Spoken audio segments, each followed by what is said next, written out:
You're listening to The Two Marks, exclusively on the Pod Station.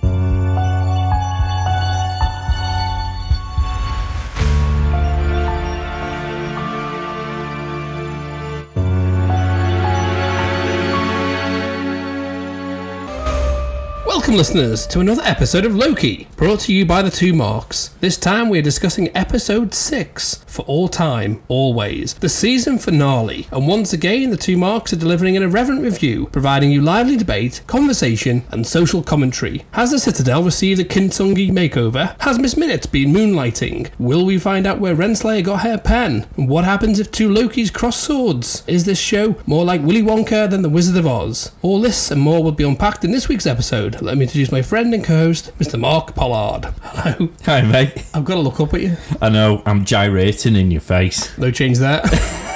For the benefit of the listeners, I'm doing this standing up today because I've been sat down all day, so I'm fidgety, and you're doing it sat down. As we're facing one another, you've basically got a wonderful eyeball shot of my eyeballs. Balls and eyes are quite apt. Because I'm doing the heavy lifting, I have to sit down. Well, because of my heavy lifting, you're now level with It's like that I'm looking at a hernia. But other than that, I'm excellent. Just watched episode 6, so I'm made up. What do we think? Loved it. Good, wasn't it? It was. Was all that you wanted and more? It wasn't as good as episode 4. As in, like, it was an excellent episode. It was a great climax. There's loads that they've just opened the world up to. But in terms of, like, a finale, it wasn't quite... I don't know. Anyway, we'll discuss it. Don't want to give away too... If I go too early, no one will need to listen, will they? Be the shortest podcast ever. Ever. I mean, the only highlight is your foreskin flapping in my face. Oh dear. So moving swiftly on, if people are listening to this for the first time, where have you been for the other 5 episodes? Go back and listen to them. In fact, you want to particularly listen to episode 4, because in episode 4 we pose a question which gives you a chance to win a genuine, authentic TVA jacket merchandise. All of those words make up your own sentence. Yeah, an officially licensed Disney TVA jacket. That's what I meant to say, but not as eloquently. The question was... If you say the question, they won't have to listen to episode 4. That's very true. The question is found on episode 4 of our podcast. Haha. Cunning. So go and listen to it, and then just direct messages on any of our social media platforms. We're on Facebook, Twitter and Instagram. We'll have the polls still running for this episode on our Twitter, so go on and give us a poll review. And we're going to do a whole season review of Loki next, and we might get a couple of guests on. You've got a chance to throw your comments in, and we'll read them out on the show. Can't say better than that, can you? You can't indeed. You can email us if you're particularly inclined, the2marks@thepodstation.co.uk. No one's had the bravery to do that yet. Be the first. Be the first. Other than that, I think that's all the promo I'm feeling inclined to do at this moment. Shall we jump straight in? And how would you like to get hold of me right now? To be fair, it's flapping my face. Like alligator Loki, I'll just snap it all up. Might have said that aloud. Shall we jump straight in? Let's. Give you the synopsis. Indeed. Okay, this week, the clock is ticking in the season finale, which finds Loki and Sylvie on a date with Destiny. Discuss. I'll ask you, because you've already posed the question to me. What did you think? I enjoyed it. I was saying to you off air, for a episode that didn't have very much happen, it had a lot happen. It did. I mean, I'm absolutely made up that my predictions has come true. What? That Kang is the big bad. Oh, really? Yeah. Is that right? Because I'm sure I've got you on record on episode 5 clearly stating that Loki is the big bad. No, that wasn't Kang? me. That must have been another me.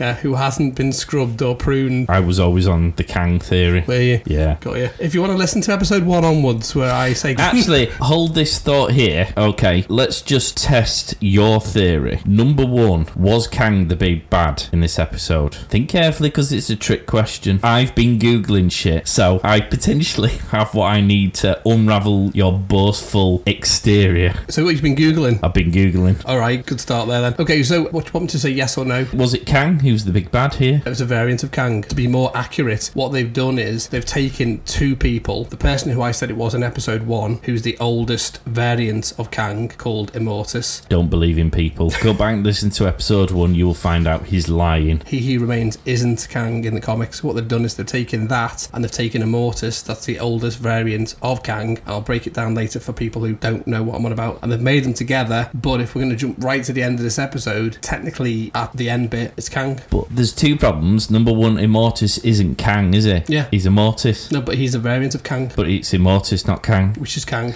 And at no point during this episode did he ever say that he was either Immortus or Kang. No, he didn't. What did he say? Come on. He said, some people call me Conqueror, some people call me something else. Strange cowboy. Yeah, exactly. But at no point did those words come out of his mouth. I can see your background as a defence attorney. I'm grasping at straws. Pay dividends, Your Honour. He didn't say he was Kang. However, anyone who's got more than 12 chromosomes will have worked out Immortus is a variant created by Kang, because anyone who knows the comics will know that in every variation, every universe, Kang creates another alter ego of himself to look after it. Are you literally Googling while I'm talking to you? Kang.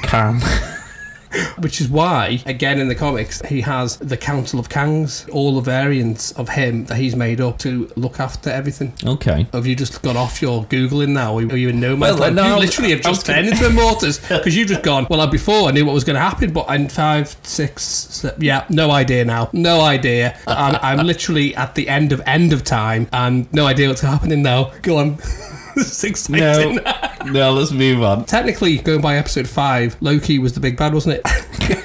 Well, that's what you predicted. Wow.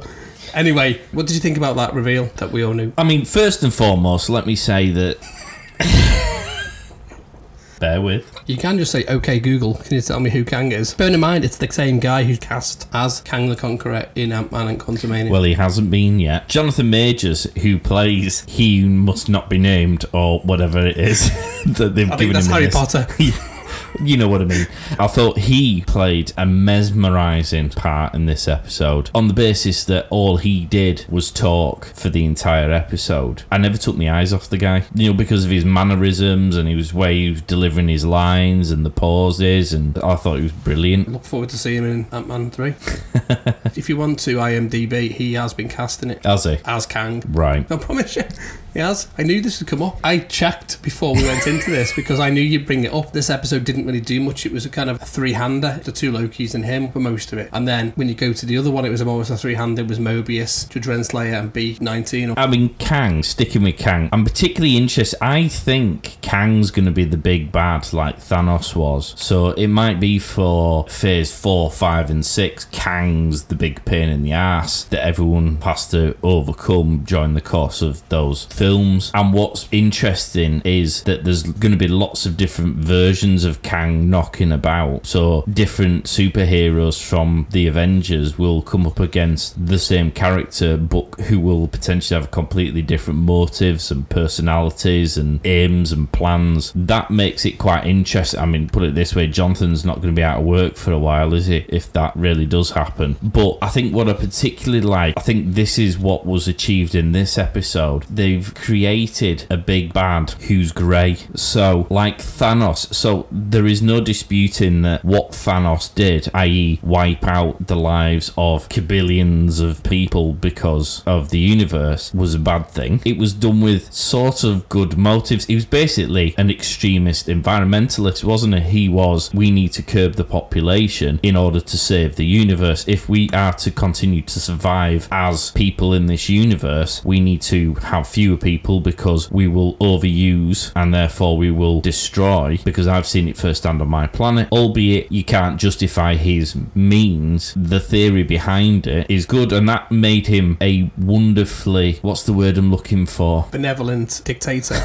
No, nuanced. Oh. He was wonderfully nuanced as a character, because albeit he was a baddie because of all those things, actually, if you stripped it back, if you'd have gone about it another way, you'd have probably gone, well, actually, yeah, that's a very noble thing you're trying to do. You're trying to save the whole of the universe from almost destroying itself and making itself extinct. Your methods perhaps leave somewhat to be desired. And Kang's a bit the same, because what they've essentially said is there's good Kangs, there's bad Kangs, there's Kangs in the middle, there's Kangs who want to save the universe, there's Kangs who want to rule the universe. You know what I mean? There's lots of different versions. This one wasn't bad. Again, he fully admits he's a baddie in this, but he's grey. He's like Loki, because what he said was, I am probably one of the least bad versions of me. And so what I've done is I've created a single timeline so that you only have to deal with me, because I'm not here to cause people grief. I'm not here to destroy the universe or rule it. What I'm doing is I'm just maintaining a timeline that avoids lots of way worse me's from getting their hands on the wheel, which is a bit like Thanos. It's sort of a good motive. There's questions over basic essence of it. He is a dictator of time. That's not a good thing, but the reason why he's doing it is to stop something worse from happening. And so, whilst again I'm not saying he's a good, I'm not on Team Kang, by the way, and I know it sounds like I possibly am. I think what I'm trying to say is he's someone who becomes nuanced. You can't just stand there and go, he's the baddie, I hate him. Actually, you can sort of go, I can sort of see what he's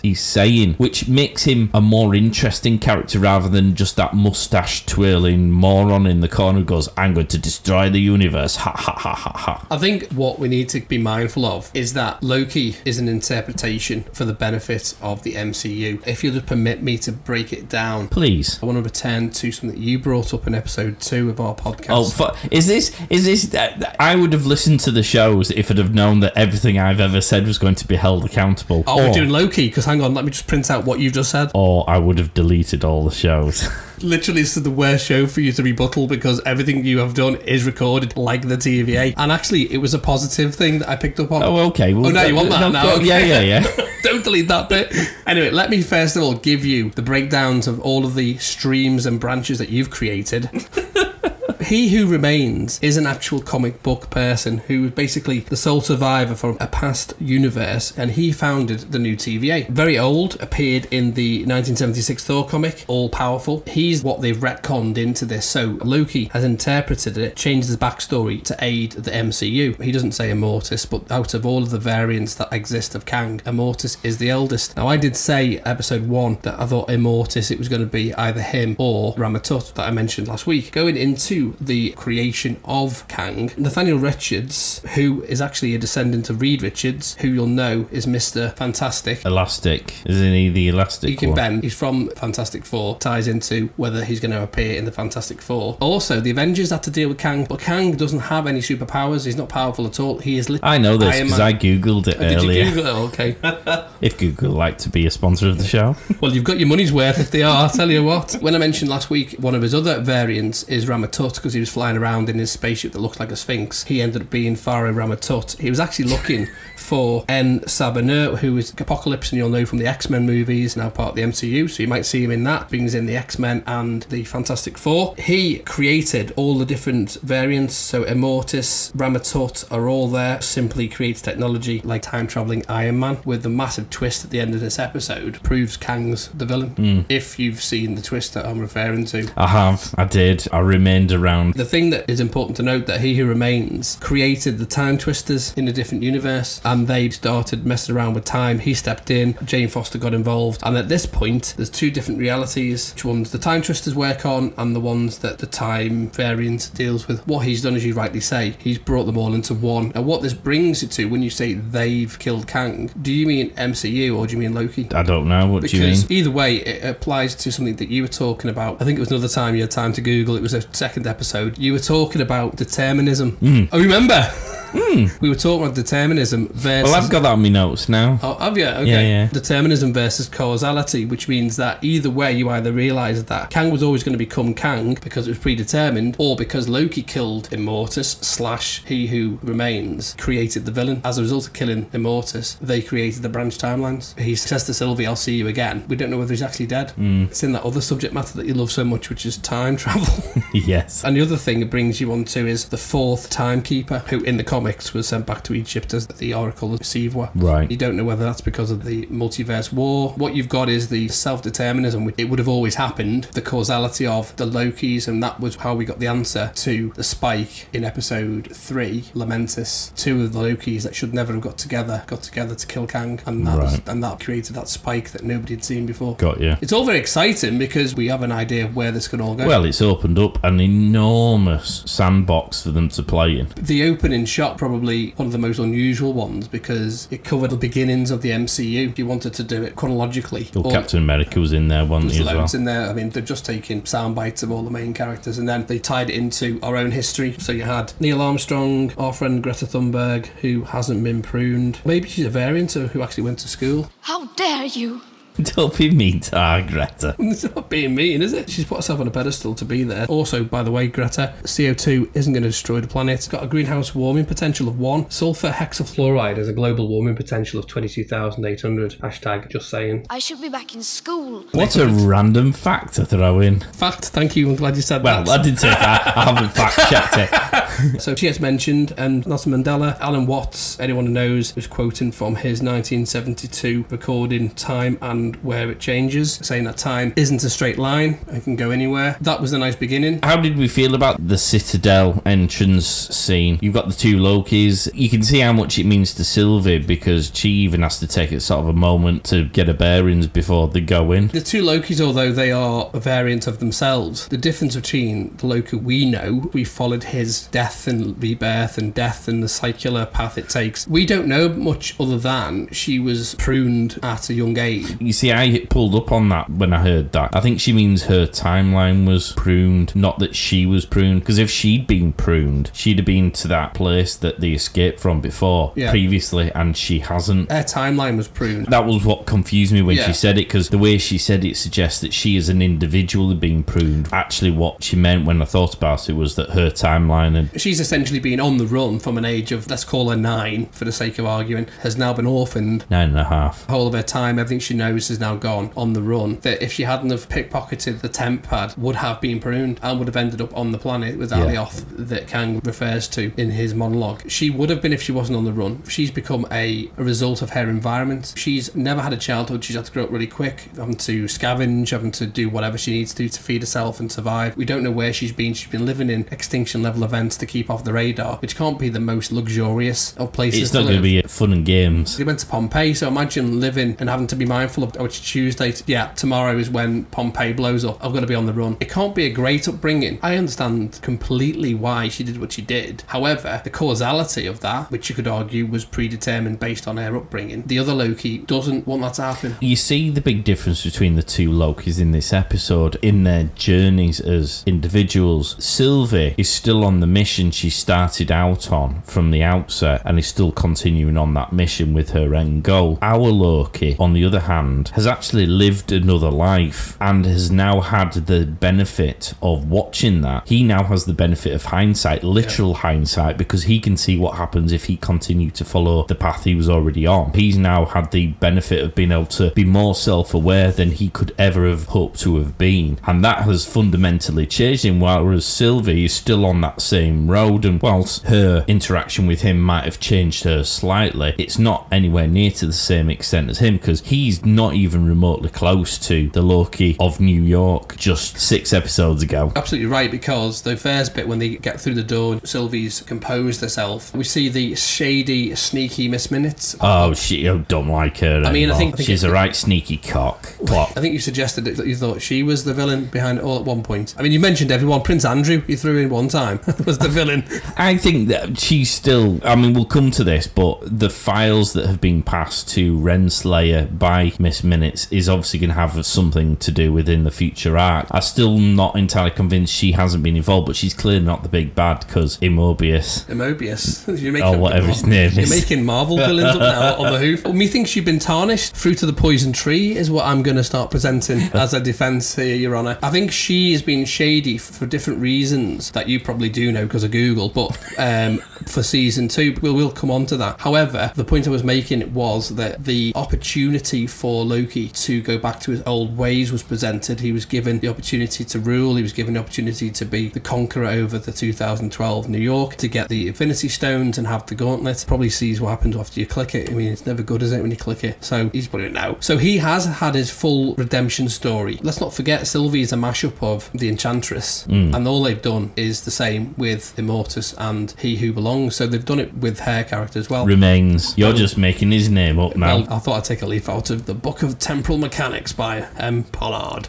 She clearly is on a mission. They have a bit of a fallout, don't they? In a nice way, because it wasn't a bad fallout. They just showed off their What fighting. do you mean? They were trying to slash each other with swords. I mean, listen, if you ever want to have a nice fallout with me, please don't bring your knife action like they did, because that won't be considered as nice from my perspective. I won't. please. And we're all assuming that they weren't trying to kill one another, but they were swinging those swords mightily feistily. Don't forget, we've seen Iron Man fight off Captain America, Winter Soldier. We saw Civil War where everybody was at it. You can't tell me that they were really trying to kill them. Oh, I'm not saying they were, but if I was a betting person and someone was swiping a sword with full vigour and full rotation of their arm towards a person, I'd be going, yeah, if that connects, that's not going to end well. I would agree if it was a member of the public, but we're looking at two Lokis skill leveled up to the same level. Essentially, they're voiding each other out. They're equally leveled. Every move that she would do, he would counter. And that's why I'm saying I don't think, if it was with you or I, well, we'd be goners, wouldn't we? God, we'd have killed each other. Meant if she was against one of us, Oh. Sylvie, between her and both of us, we'd still both die. Yeah, definitely. They're both Lokis, they're both trained, they've both got swords or daggers. I think they just counter each other, and they could do that all day long, which is a kind of a similarity to Civil War, where Captain America and Iron Man are just beating the living daylights out of each other. When we see in Endgame, when Captain America is fighting a variant of himself, he says, I can do this all day. Well, yes. He says it right in the first one. And even Taskmaster, skilled in all of the fighting styles of all of the Avengers. If it was anyone else, I think they'd probably get killed. All they're doing is sparring. The whole Sylvie-Loki comparison is quite fascinating, particularly in this episode. You see when they're looking at each other and he's going, I've been there, I've felt that way. He sort of has, insofar as he's lost all his family at some point. Although he hasn't, he's seen when he's lost all his family. Yeah. And throughout his life, he's always struggled about the adoption and not knowing it and not feeling like he fits in somewhere. But fundamentally, the difference between Sylvie and Loki is Loki's had a silver spoon well and truly rammed up his bum, whereas Sylvie's had diddly squat. And that's where I see those two very much differ, because he has the luxury of having been able to change and evolve, whereas she doesn't have that luxury at all. No, she's a survivor, isn't she? He's managed on his wits. But he's always had Odin to clear up his mess, or Thor to clear up his mess. He's always had his mum to put her arm around and go, I still love you even though you're a big flaming dope. Parental impact has been greater for our Loki than Sylvie. That's where their stories diverge. So I can see both story arcs have now fulfilled their natural curve. Loki has received the full redemption. Well, it was really selfless when they're looking at each other and he says, all I want, and when he was like about to say is you, I was going to be, hey, that's really weird. It doesn't matter how you say it. It feels very romantic, but not at the same time. It feels inherently odd and uncomfortable. Have you from Neston? You got 6 toes. He followed it on by saying, for you to be okay, which is an inherently selfless thing to say. Yeah. If he says, I just want to be with you, that's, I want to possess you, I want to be with you, I want you to be mine, which is a very selfish thing. Whereas he didn't say that. What he said is, I just want you to be okay. Because I think what he recognises is the pain she's going through is a pain he can empathise with. But I think what he also sees is how much harder she's had it to perhaps how he's had it. And that's why his sympathy is even greater. That's why he's like, look, I just want you to get through this and be okay. I want you to find peace that perhaps he's starting to feel, even though he's in a bit of a shitty situation. Ultimately, he's got the potential of getting back onto a timeline again. He doesn't have to go through all the heartbreak and hurt that perhaps he's gone through, because at this point he's been offered to be the king of the timeline. He can decide what it is that happens, so he can keep his mum alive, he can keep his brother alive, you know, he can keep everything as he wants it, really. It shifts up how time travel works. I was saying, I think in either episode 1 or 2, that it was like the Wizard of Oz and you want to see who's behind the curtain. This now becomes a Willy Wonka-esque ending, because they're handing over the baton to those who have proven themselves. So Immortus, or He Who Belongs, or Be Named, or Remains, He Who Should Never Be Mentioned. He's been wanting to see how these two have acted across the course of this season. Now he knows fundamentally they've managed to get there, which is why Miss Minutes welcomes them, because it's like, you've won the game. He's tired, he wants to pass it over, to them, and they would run the TVA and keep order. So he's trying to keep order, but in a dictatorship fashion. At the beginning, when we were talking, you brought up about it being like Korea, and it's very, this is how it is, and if it's not this way, well, then you're going to get yourself pruned. Actually, what you do see, and it goes back to that comment made by Loki, which is, not everyone who's bad is bad, not everyone who's good is good. I think this is the wonder of the Marvel universe, that they always create that unambiguous situation. You quite rightly refer to my predeterminism discussion in previous episodes, whenever it was. Episode 2. Thank you. This is another great example, and I think in that episode I said, I feel like free will, and whether it's a good thing or or whether it's a bad thing, will be a debate which has pros and cons of equal measure on both sides, and will be a theme that runs through these next few Marvel phases, in the same way as we got in Civil War about should we as superheroes be restricted in what we do because we can cause so much damage and in the wrong hands, or should we be allowed to be free because we shouldn't be run by a specific body who could be open to corruption. And that fight scene was another amazing example of that, because Loki's going, well, look, let's just think about this for a second. She's going, what we're thinking about? It's like, well, we need to consider the pros and the cons of both of these things. He wasn't arguing one way or the other, but he was quite right in saying, well, you're right, if you remove a dictator, who steps into the void? Do we get worse? And she's like, well, yeah, but you're not getting free will. So she's right, because people should have free will, but he's sort of right in saying, yeah, no, but if free will comes with absolute carnage, chaos and mass destruction, is it a price worth paying? I don't know. Let's debate it. And you can see he's trying to avoid all the mistakes he's made previously, because he who shall never mention his name ever again quite literally says you can have it all. You can be in charge, you can have the throne, you can do everything you want to do, you can do everything you've tried to do and failed at previously. And Loki is quite literally like, nah, do you know what, I've been there and it didn't particularly work out well the first time. I don't want to do that anymore. It's an interesting turn of events now, isn't it? Because he has been passed the keys to the kingdom of a kingdom that he doesn't particularly want, or in fact need, because I think all he ever wanted was not be alone. He's realised through this series, hasn't he? This is why season 2 will work really well, because of the things that have been left open. But the good thing this season did do is answered a lot of the questions that we've been asking. Not like who's got the figgy port. We still don't know who's got that. Who's got the what? The figgy port. No one knows who's got that. Oh, no one knows. That's the unknown. He, moving into season 2, is going to be left with a lot more decisions to make. It also does address the question that you brought up last week. I said that maybe they would both share the MCU, and you thought that that might not be a thing. Potentially, the way this has gone does leave open for them both to dip into this as and when they want to. We do know that Loki is going to be in Doctor Strange 2. Oh, is it? Yeah. And we know Kevin Feige's gone on record and he stated very clearly that WandaVision, Loki, Spider-Man No Way Home or Get Yourself Home, and Doctor Strange 2, and even What If, because now cleverly in a month's time What If comes out. Now What If is based on the perennial question, what if Iron Man didn't defeat Thanos? What if you get Captain Britain, which is what Agent Carter becomes? These are all different multiverse timelines. What you could find yourself having is WandaVision, Loki, What If, Spider-Man, Doctor Strange, and all of those are together as one, and in between all that you've got all the standalone movies which don't actually affect anything. They just open the Marvel universe further. Well, they do. I was trying to make a note of some of the key threads that we've pulled on so far in the TV series, and indeed Spider-Man Far From Home, where you've got the Skrull who can change, so we don't know who they are, where they are, what they're doing, and plus there's going to be a galactic battle between them and their arch nemesis, whose name escapes me. Are you getting mixed up? Secret Wars isn't the same as Secret Invasion. What I'm saying is those things are bubbling and simmering in the background in various forms. If we're going to have like the comics, so we've had Civil War, we have the Secret Invasion, which involves the Skrull shapeshifted into people in power, like Mystique in one of the presidents. In terms of the Secret Wars, that actually is potentially something they could do because of the multiverse and the implications of the multiverse. You have the war between different iterations of superheroes.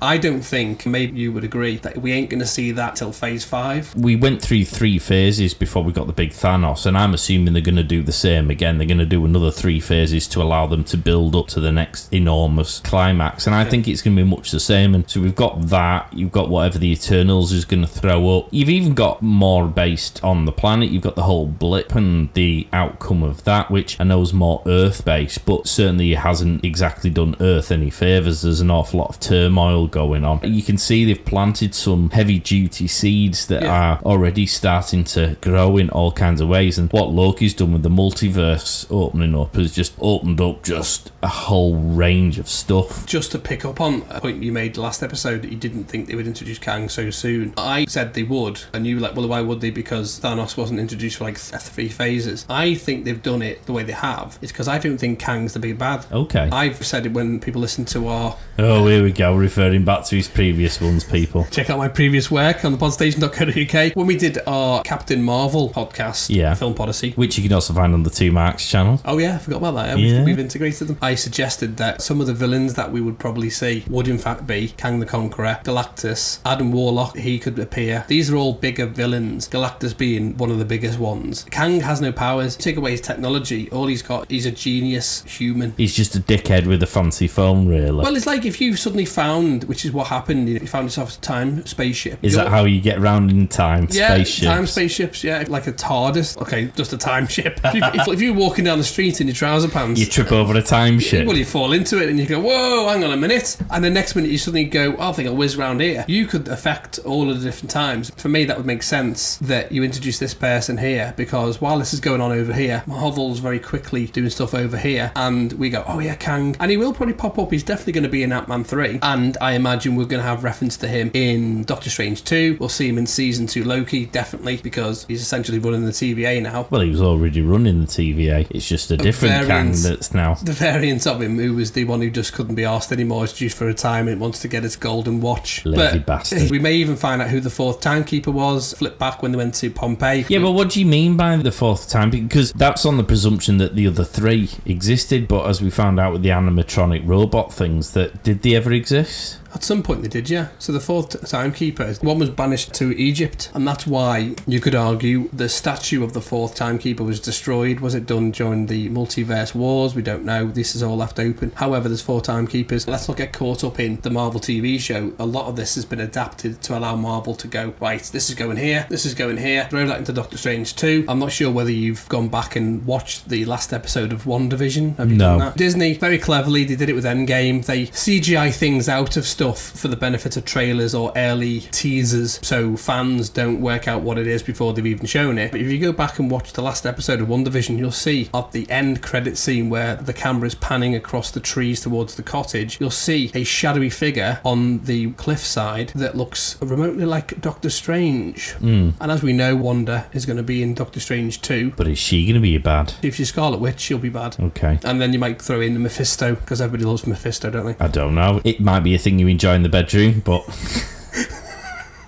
I'm glad you went there. Now, the TVA thing. Yes. So at the very end, Loki comes back to what he thinks is the TVA, yes. and he thinks this bit. Morbius is his Morbius and whatever. Because it sort of ties into where we think the TVA just generally sat in this episode as a whole. And it turns out that none of them recognise him, and there's a big statue of Kang, which suggests that he's taken over in a slightly different role, in a different way. I suppose, I mean, the obvious statement is that, rather, let me tell you how I sort of ordered it in my head, and you can tell me why it's wrong, and then we can refer back to it on another day. But hang on. Because a lot of people have been saying, well, the TVA is outside of the timeline, and therefore, how does that happen? But actually, time's irrelevant, isn't it, for the TVA? So when the multiverse was created, Kang, whichever version of Kang's now in charge of it, could at any point have taken over that TVA at any point that they wanted to, because they would have had the technology to go, right, I'm going to join it there, or change their mind and join it somewhere else. Where the TVA sit is outside. I said to you that it could well be in the quantum realm, and Chronopolis that we saw in Ant-Man and the Wasp, where Kang lives, that's his citadel. This citadel is at the end of time, but it's not at the end of time, it's just before the end of time, because that's why after 10 seconds he didn't have a fucking clue what was going on. He is probably one of the most benevolent of the variants of Kang. All the others want to destroy and take over. That's all they want to do. That's the whole purpose of his character. You ain't going to rewrite the character. What do these other Kangs want to do when you say destroy and take over? When Nathaniel found and created this time traveling ship, basically he went round different times and created another variant. So it's essentially cloning yourself. In fact, he retired in ancient Egypt. You aren't omnipotent. He hasn't any powers. So the only way you're going to keep control of a universe is to create a variant of yourself. It shows you in his explanation that different variants were doing different things, and they use the circle of time philosophy as their guide to make it easier for people to understand time travel. A lot of people don't understand quantum mechanics. I should at this point point out that Marvel has definitely not necessarily stayed within the purviews of physics and science for the purposes of storytelling. To be fair, we didn't do an Endgame one. I had about 25 pages of notes. I can't find it to hand. They use about 5 or 6 different types of time travel to explain different parts. We would have been doing a 4-hour show if we'd have done a film podyssey on Endgame. I had umpteen pages of notes on it. He's not bitter about that, people. Because I didn't do any. We just didn't get around to recording, did we? We didn't. We're busy and important people, mate. By the time we would have done it, everybody was like... No one cared. Well, no, exactly. I think we're in lockdown and people were worried about other stuff. I think they've tried to keep it simple. Is they've said, right, okay, the multiverse was a thing. We've kept it linear. You talked about how... Thank you. Credit where credit's due, young man. You know I will. Technology was very analog, very dated, very perestroika style technology with cassettes and things, and everything was all 80s looking. That's been done on purpose. If you think about tape as just a linear thing, you can either go forwards or back. It's very singular. Whereas the multiverse, well, you saw the branches happening as soon as he was dying. With that in mind, he's basically being the boy with his finger in the dike. I'm glad you chose your words carefully there. He's been holding back these other variants of Kang in whatever comic book reference you want to give them, because he knows for a fact that if they were in charge, they wouldn't be. And if you think about all the Lokis being pruned, the reason they were being pruned is because they create chaos. As we go back to your point of how our Loki then goes back to Mobius and B15, they aren't bothered about Loki because the person who's now in charge wants chaos. And also, they don't know who he is, do they? No. Suppose like Back to the Future, when you see his arm disintegrating, the only other one would be Johnny Darko related to Donnie Darko. Yeah, his younger brother. Those type of timelines, the implications of doing something over here has impacted that. Well, it's the butterfly effect, isn't it? Although that's chaos theory you just created there. Anyway, listeners get the idea. Whatever's happened, the result of Immortus being stabbed has now meant that the timeline has shifted and he's gone back. Do we think Kang's wiped everyone's brain then, which is why they don't recognise Loki? Because he's gone in, and because there's now a new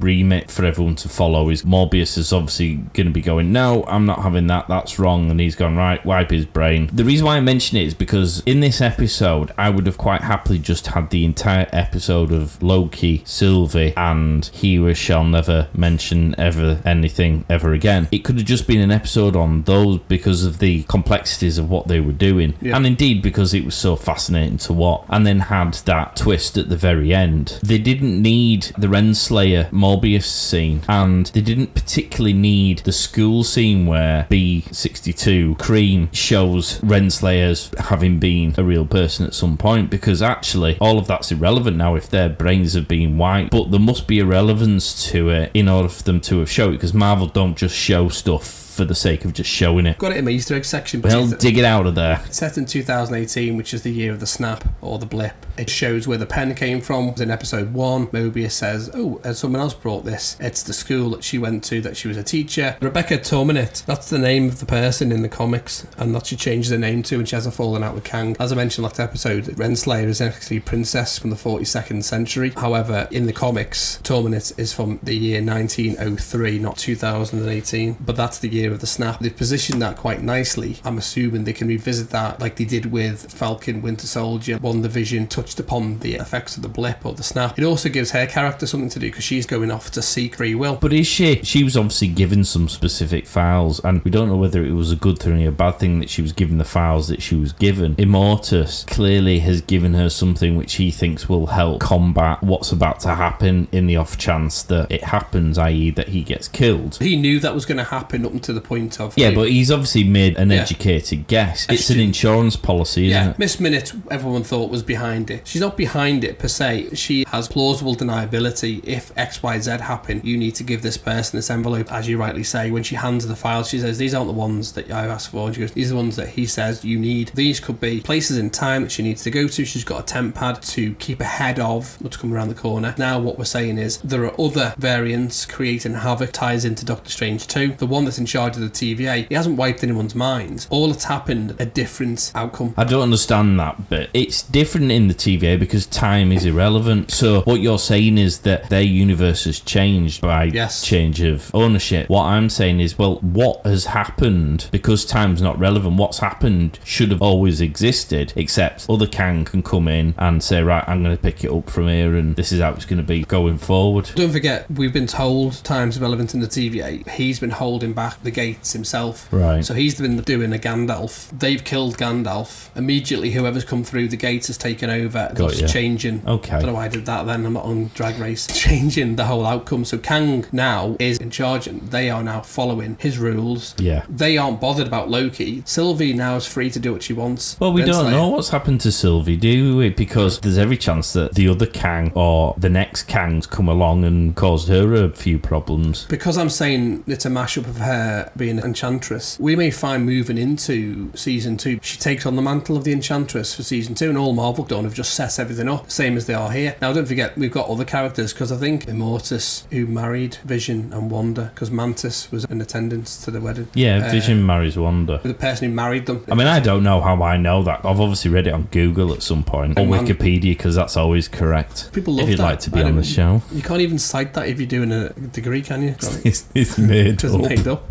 There's other characters that we're familiar with from MCU, i.e. Mantis from Guardians of the Galaxy, that are already established. It'd be quite nice if they drew upon all those characters using what we've set up in Loki. Good to know that no one really died. Well, so Renslayer was still a definite disciple of the way things were, and I feel she's gone off to try and salvage, save, reintroduce that. So we're obviously going to see her, and to what extent and in what capacity will remain to be seen, but I think she's been given what she needs in order to try and invoke what was already in place again. Morbius, I think we've definitely got a different Morbius now, and I know it's like he doesn't recognise Loki, but the question is, are we going to get the same Morbius we had before? That sort of cool, laid back, nice, friendly one who had a job to do but did it in a certain way, or are we going to get someone who's just a proper dick? I think you might get Dick Mobius, which would be quite interesting to see. Just seeing, it's a bit like the guy who's playing Kang. It'd be fascinating to watch them play the same person but have the freedom to do them in a completely different way, because the circumstances have changed. So you can have like 4 different Kangs who all have different personalities, so he can act them in a completely different way. And someone like Owen Wilson, it'd be quite nice to see him play something that isn't Owen Wilson but in Marvel clothes. Yeah, let's not forget the idea of using Kang as a cipher character is wonderful. He ties into the X-Men, the Avengers, the Fantastic Four. Kang is probably one of the few characters created by Stan Lee and Jack Kirby who has had some time or other interacted with most of the characters. So if you think about the fact that now with the Fox merger, it wouldn't be unusual to use that as a stepping stone and allude to the fact that Reed Richards is a descendant, Victor Von Doom is also a descendant of Kang the Conqueror. They could bring all of them in and it wouldn't feel jarring because it's canon. There is a danger. I think the other, well, I was going to say there's a danger, but actually I'll stop myself, because I think one of the things that Marvel has done so incredibly successfully in this series is they've had a massive climax and have told a story that hasn't required crash bangs and wallops. So in WandaVision, everyone was like, oh, WandaVision's amazing and it's great and it's all so different. Alright, it was different to a part if you ignore the first 3 episodes, which was slightly weird and boring, but in the middle it was good and it was different and you could see what they were trying to do. But fundamentally the last episode was a big crash bang wallop fight between 2 baddies at the end, in the same way as every comic book film has sort of ended. Even with Falcon and the Winter Soldier, there was lots of crash bang and wallops throughout that series, and again there was a big fight at the end, etc, etc. This one we didn't have that, did we? No. We had lots of twists and turns. It was an emotional twist as opposed to a physical crash bang twist, which felt refreshing for me, because there is a danger people could become comic book saturated. And I don't mean people like me and you, because me and you are idiots and we'll just keep on watching these things forever because we love them and they're great.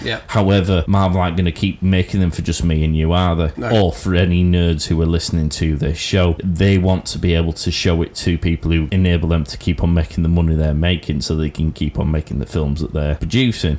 And so they have to keep it different in order to keep them engaged, because otherwise my missus is going to start getting bored. Yeah, I mean, there is that, isn't there? To be fair to Marvel, I think they've managed to achieve it, particularly with the movies. I mean, I suppose with the TV shows, because it's on Disney Plus, there's a whole plethora of shows on Disney that you can watch if you're not a Marvel fan. And there's probably shows that a lot of Marvel fans haven't even seen. I could probably name 6 different shows that people won't have seen. Yeah, but I'm talking within the bubble that we're in. Yeah, don't forget, the bubble that we're in is also Marvel now because they've got the rights back into it. You may be seeing Netflix-type characters popping up in their new shows, which might mean that you probably want to watch those shows if you want to understand who they are. It pays dividends to have that. Talking specifically about the movies, you think about likes of Ant-Man and the Wasp, it's a popcorn movie, but it also gets fans. Thomas the Tank Engine was in there. Yeah, is that why you went it? I loved it, yeah. And then you see the Easter egg from last episode when I mentioned Yellow Jacket's head. We know now he's going to be in Quantumania. Right. As you say, they don't do things by mistake. They've planned this. They've probably had an extra 12 months with COVID to plan it all. I did feel an air of satisfaction with what they've left me with here. I've seen Black Widow, so I won't go into it because I don't want to spoil it for anyone, and I'm sure we'll do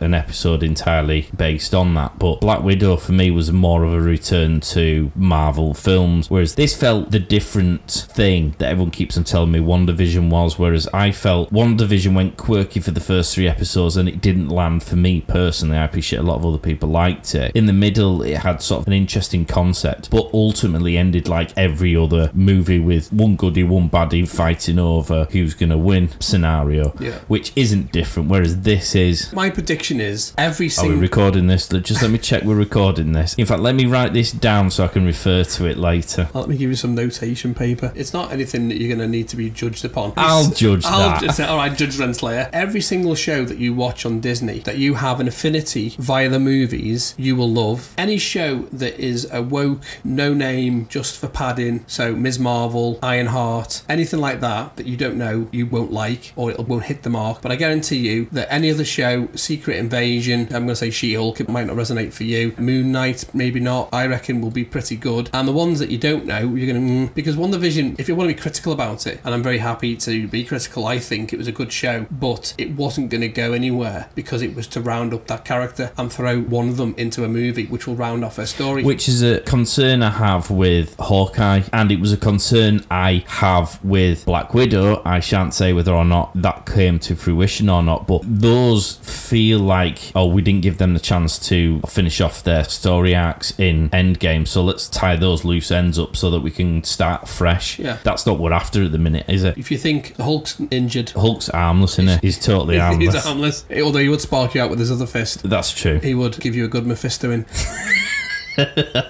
Captain America's too old now. He's got arthritis. Yeah, he arguably started the Time Wars by going back to look after Peggy Carter for a shag. Well, Immortus clearly didn't mind that Captain America went back in time to get some. Technically, in episode 1, you did see Peggy Carter get arrested. Maybe they sorted that out. But anyway, Iron Man's dead. Hawkeye's going to retire at the end of the season. WandaVision's turned into Scarlet Witch. Vision's still dead. So what? Black Widow's dead. Black Widow's dead. Or is she dead because we've now got multiverses? Marvel tend to keep people dead. No, they don't. Well, who's come back? The fella from S.H.I.E.L.D.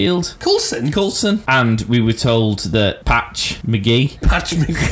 Oh, that famous Marvel character. Stan Lee was up all day doing that. Nick Fury. He's been dead a million times. Loki's been dead. Has Thor been dead? No, I've just made that up. Although Thor did the voice in last week's episode of The Frog. Oh, did he? Yeah. I mean, they've got scope to bring her back in, because I'm not saying these things because anything particularly happens in the movie that I'm referring to. What I'm saying is that if there are 4 quadrillion timelines, there are 4 quadrillion Black Widows minus the one who we've seen die at the hands of the Soulstone. So it is theoretical that you wind up with Black Widow again. Based on how this show's gone, there is the option. But I'm saying that in the interests of Marvel keeping their tapestry not exploding everywhere, you're going to have to at some point just round down, because you're introducing umpteen new characters. As much as Marvel's very good at keeping this weaving going on, there'll come a point where it'll get unhinged. The shows that are coming on TV are closure, and I don't think we're going to enjoy them as much as Loki, because either we don't know who they are and we haven't got enough value added to them, or we've kind of gone, well, this is going to be the problem with Hawkeye, isn't it? I feel we're going off piste a little bit, but the guy's got a bow and arrow, that's it. And we've just had a series where we're discussing time and controlling all of time and everyone within the confines of that time, and got a fellow with a bow and arrow. I quite enjoyed Falcon and the Winter Soldier. I know it's been given a bit of a bagging, but I thought it was alright. I found it perfectly enjoyable. Falcon and the Winter Soldier. But when I look back at it off the back of this, the scales of importance of the galaxy,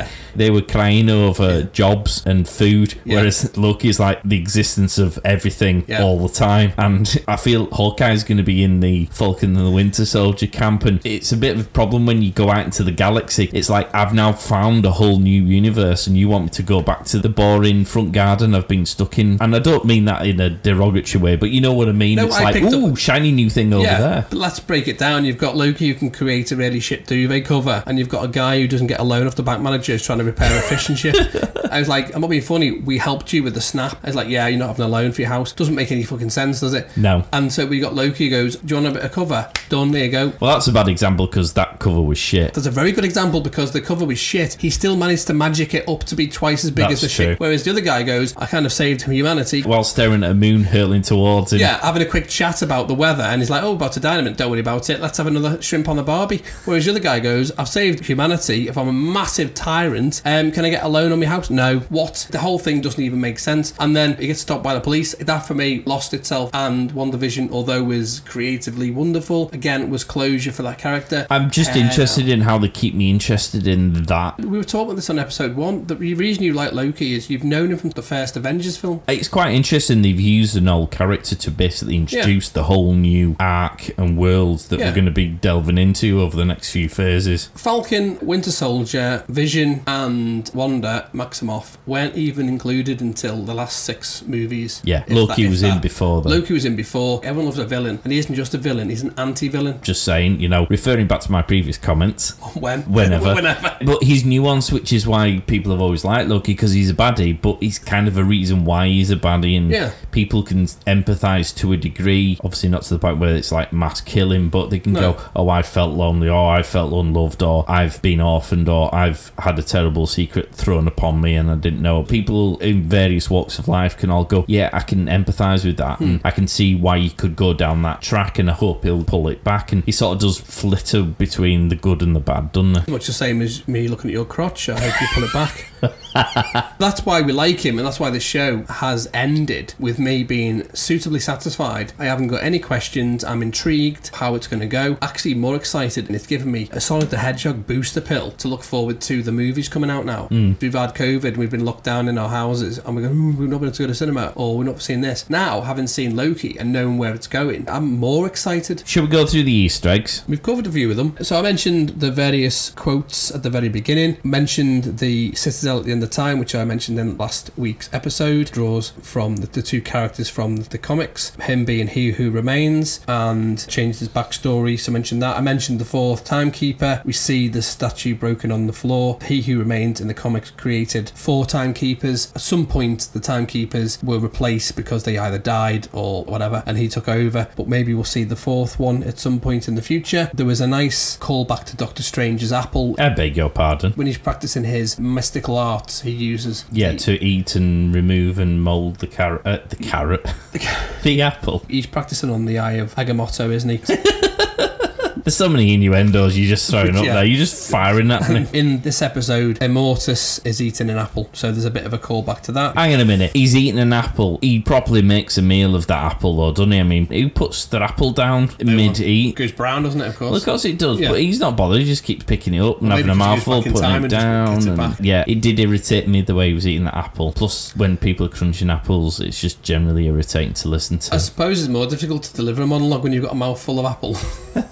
We find out Judge Rinslayer's name. Judge Rinslayer. The pen is the mystery, isn't it, that you brought up in the episode 1, because you were trying to work out whether Mobius... I thought it was Mobius. I was wrong, thank you. That was your prediction. Well referred to on that. Dick.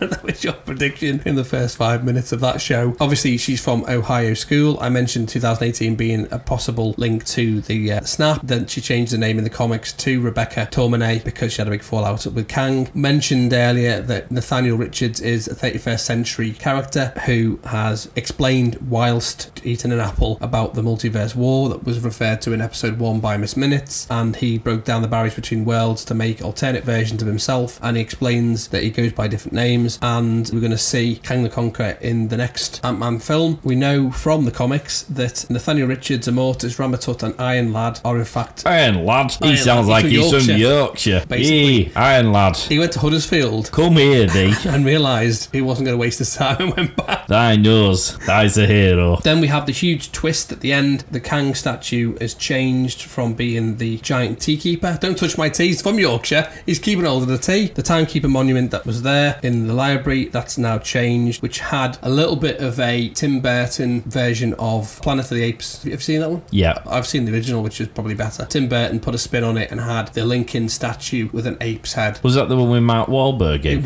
was the very same. The twist at the end of the original with Charlton Heston, who has made some pretty decent films when he was alive. Never heard of him. Have you not? I'm joking. Doesn't he go around promoting shooting people these days? Don't sue me, people. I'm joking. No, he's right. He does promote owning things that do shoot people. He does indeed. He was in the original, and the twist of that was he thought he was on a different planet, but in fact it was in the future. And the end of the scene, spoilers, but it's 1970, so if you haven't seen it, get a telly. Basically, the Statue of Liberty is poking out of the ground. What? I know. So he actually hasn't gone to a different planet. He's on Earth in the future. Loki season 2 is kind of guaranteed. That was a great post-credit spoiler, though, because I know normally they sort of give a taster for other things. It wasn't. It was quite literally a stamp going, we're announcing that this isn't going to be the last you see of Tom Hiddleston. And we all went, ooh! Absolutely. I'll take that. For me, was just confirmation of it's a very good show. Supported by the fact that episode 1 was watched by 890,000 households, which was more than the opening episode of WandaVision or Falcon. Just straight away in it, seal of approval. And then, really, an open-ended question: what does the future hold for the MCU? We know that Doctor Strange is in Spider-Man. We know that the several characters from different Spider-Man films, example, Doc Ock is going to be in Spider-Man. We know Loki and Wanda will be in Doctor Strange 2. Well, there's obviously the rumours of all the Spider-Men. Well, yeah, there's all of those, and there's different villains. They reckon they're going to take one of the villains from each of the different iterations. Yeah, Fox, Thingy Fox. Yes, not Michael Fox. Just making that shit up. Let me Dr. Fox. No. Samantha Fox. Topless. Megan Fox. Megan Fox. No, what's his name? James Fox. What film's he been in? He's been in Collateral. Jamie Foxx. Jamie Foxx he's supposed to be in it, isn't he? He's playing Electro. Yeah. Although the guy who played Rhino hasn't been asked back. I think the guy who played Sandman, he's back. So they're taking the villains. Apparently he had the horn. All that Viagra. Paul Giamatti, that's his name. Yeah. He's a good guy. I don't know him. He's a mate. Yeah, you know. Man down the pub told me he's a good actor. You watch Billions, don't you? Yeah. Well, every time I see him, he's getting whipped. That's a different story. Told you, he's got the horn. Behind closed doors, though. And the what if, which fits in nicely after the events of Loki. So what's next with the MCU that's going to follow on from this? We've got Shang-Chi, which is very exciting. May even tie into a prediction I made in the Captain Marvel. Here we go again, people. Captain Marvel podcast, where I said, would we see a Thunderbolts series? We're going to have the Eternals. Yeah. That's going to open us up to all of those people who we've never seen before. You see, I don't know anything about the Eternals, but I'm quite excited about them now because of the Loki series and because we've been opened up into all that stuff. And I know that that's sort of where Wanda's headed, and that's where Doctor Strange has already been dipping his pool, and this is where Ant-Man and the Wasp are kind of dipping in and out of as well. So I'm excited by that. Shang-Chi. And the Legend of the Ten Rings. Again, I don't know an awful lot about him. He feels more like he's Earth-based, but with mystical powers. So yeah, he is Earth-based. What I would recommend, and I've got no evidence to suggest why I'm saying this, is I would take the... Hang on, let me check its recording. I would take the Eternals, Shang-Chi and the others, like we did with certain movies before Thanos, house the rest of them in this multiverse storyline, because I think it's its own thing. They'll be creating their own little structure, which they'll then work into. I think that's in its bubble here, and they'll solve all these problems. People aren't going to watch every single show, and they're going to go, I don't understand, and they're going to lose viewers. So I think that's in its own bubble, and I think surrounding that is Black Widow, the Eternals, Shang-Chi, Spider-Man, Thor. Do you think Loki's going to wind up in Thor? He's probably not, is he? Given his current predicament. I've been led to believe that you're going to get a cameo of the actor Loki that we saw in Dark World. Matt Damon. From Team America is a puppet. Obviously the Thunderbird thing before Matt Damon's lawyers get in touch. Because I like Matt Damon, by the way. Yeah, brilliant in The Bourne Identity. Absolutely. And many other films, of course. Good Will Hunting was a very good film. He's going to reoccur with his thespian parody of Loki. Right. So we might get Loki of a sort. No, that doesn't count as being a Loki. Tom Hiddleston's Loki. Are you not going to throw that joke you put in normally? Or Silver. Is he keeping it? Sylvia. Keeping it low-key now? No, not keeping it low-key. I'm hoping we'll get low-key and get the low-key we want. Well, you never know. I mean, he's on a roll, isn't he? Good old Tom. I think those singly be on their own, and then the others will pop in, and what they will do is they'll launch other stuff. So we've already seen in the first trailer, but when they released the second trailer for Shang-Chi, you saw Abomination. We know Abomination is going to appear in She-Hulk. We know that Thunderbolt Ross, that we saw in Civil War, Endgame, he's going to appear in She-Hulk. We also know where Abomination's been been and why he was able to escape, because obviously the snap and where he's been hiding. They very cleverly blocked all that out. We also know in Shang-Chi, Doctor Strange's sidekick, he's in that as well, so there's a connective tissue to Doctor Strange. The other films that are coming out, there's crossovers to other characters, but we know Blade's coming out, don't we? Well, I mean, if we think before we got to Thanos, we'd had 3 Thor movies to set up the Thor world, we'd had 3 Captain America movies, we'd had 3 Iron Man movies, we'd had 2 Avengers movies, so we'd had a lot of stuff that had been its own little world that had started to blend in. Obviously we're going to get the same. It's just so exciting, isn't it? The mind boggles just how far they can go with this, and now they own all of the rights. The Netflix rights have reverted back. Do you think we're going to be old men on our deathbed when we're in phase 41 going to our kids, find out what happens and tell me before I die, because I remember the first phase? I do often think about how far I'll get before I'm on my way out. Yeah. I probably won't have any kids, but I'll be telling it to myself because I'll have dementia. I'll be talking to myself in the room, rocking whilst covered in bingo pen. Telling myself how I remember the Iron Man film in the good old years of 2008. Oh, good days. So, what are you going to give this episode out of 10? I'm going to give this a 9, and you're going to giggle. The reason why it's not a 10, as I began the episode, not a lot happened, but a lot happened. It wasn't enough to give it a 10 because the stuff that's going to happen hasn't actually happened. What it's done, it's the promise of what's to come. So I think it was solid 9, 36 minute episode. I'm excited. Probably got a point simply by having a season 2. Yeah. What about you? I'm going to give it a 9 as well. It loses the point only because of the TVA bits, and I'm sure what they've done is they've set up something for next season, but those TVA bits felt unnecessary and actually took me out of the bit I was really engrossed in, which was the Loki and Chang Loki and Kang bit. Can you just say it again? Because that's hilarious. That sounds like my food order. It's alright, you'll refer to it next time.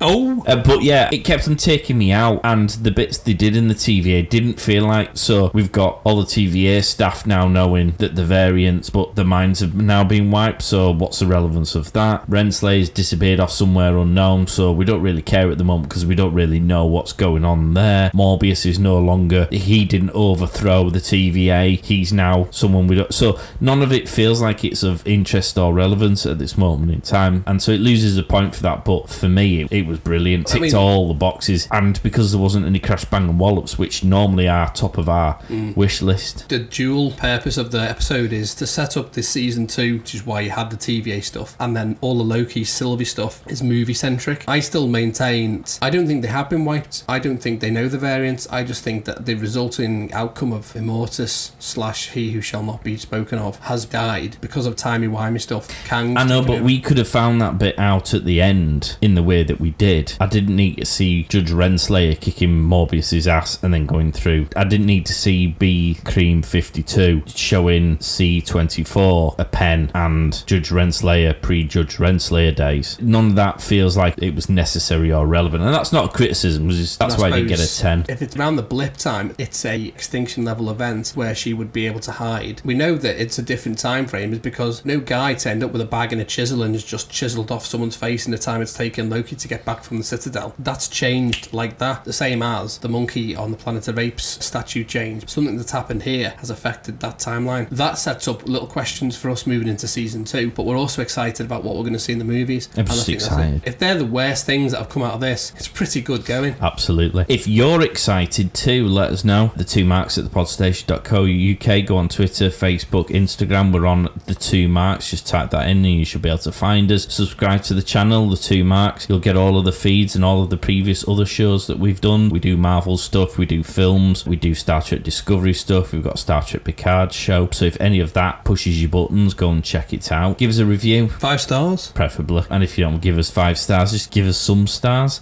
Effort. And don't forget the competition. Answer that question. Go back like Mark has done in this episode and just check exactly what he said and what he did, and then you'll find out the answer. Due diligence, my friend. Exactly. Due diligence. Anyway, thank you for listening. Indeed. Thank you very much, guys. Excelsior!